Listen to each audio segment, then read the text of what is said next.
कॉन्ड्रोमलेशिया grade 4 पटेला, मतलब पटेला के पीछे खड्डा है, कार्टिलेज लॉस है। तो अब डॉक्टर से मिले, उन्होंने कहा ऐसा कोई ट्रीटमेंट नहीं है, कार्टिलेज वापस कभी नहीं आएगा। चीज़ें पॉसिबल तो है ना। अब आप चांद पे जा सकते हो क्या? तो आपके लिए मना है।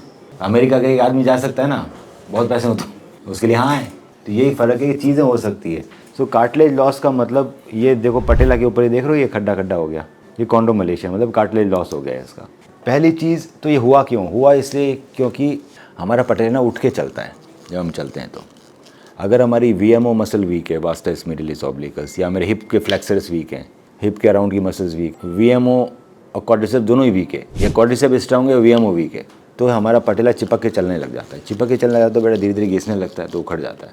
सो वो हुआ है। ठीक करने के लिए अगर ग्रेड 4 है तो एक प्रोसेस कर सकते हैं। पहला का नाम था ACI, ऑटोलोगस कॉन्ड्रोसाइट इम्प्लांटेशन। उसमें क्या करते थे, दूरबीन की सर्जरी करेंगे, एक छोटा सा कार्टिलेज का टुकड़ा निकालेंगे और हम लैब में दे देंगे। लैब से वो रीग्रो के आएगा, वो रीग्रो के आएगा तो पानी के रूप में आएगा, वाटर। सो वाटर को सेटल करने के लिए क्या करते हैं कि मेरे को आप एक खड्डे में डालना पड़ेगा, वो जम जाएगा।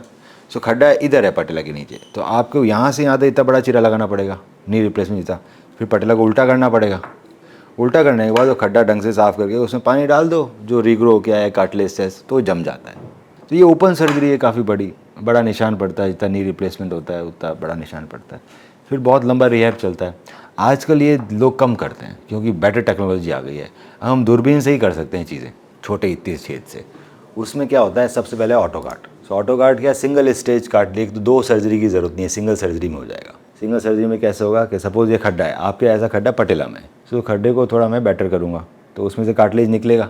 एक्स्ट्रा कार्टिलेज मैं यहाँ से निकाल सकता हूँ, ये एक्स्ट्रा है हमारे पास, एक्स्ट्रा की ज़रूरत नहीं पड़ती। उस खड्डे में से बहुत सारा कार्टिलेज निकल जाता है, वो रेशे रेशे हो जाते हैं और वो सेल्स लाइव हैं, ख़राब नहीं है, बस फट गए हैं वो सारी इधर इकट्ठे हो जाएंगे बेटा। ये ओरिजिनल कार्टिलेज सेल्स है आपके। इनको फिर हम पेस्ट बना लेंगे ACP डाल के।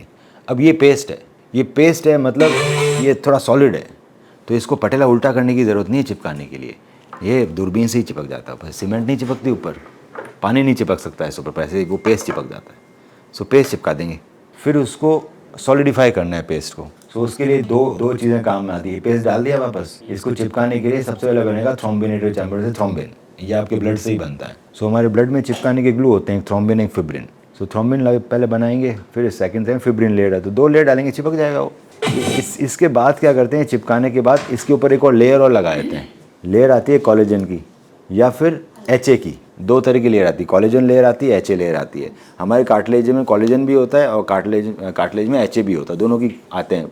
HA लेयर थोड़ी सस्ती पड़ती है, अच्छी है, कोई दिक्कत नहीं।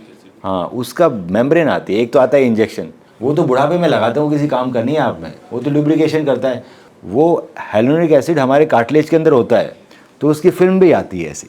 सो कार्टिलेज सेल्स के ऊपर उसकी फिल्म चिपका देते हैं, तो कार्टिलेज सेल कभी निकल ही नहीं पाएंगे ना। कार्टिलेज डाला और फिर फिल्म चिपका दी, सो कार्टिलेज सेल वहाँ दब गए, वो बन जाएंगे वापस नए। जैसे हमारा हेयर ट्रांसप्लांट होता है, यहाँ से उधर यहाँ लगा देते हैं। बोन ट्रांसप्लांट होता है, कहीं से बोन हड्डी टूट गई यहाँ से, तो इस तरह से ये कार्टिलेज ट्रांसप्लांट है। हाँ, बिल्कुल, आप यंग हो ना, बुढ़ापे में थे ना गए हो, आपके छोटा खड्डा है।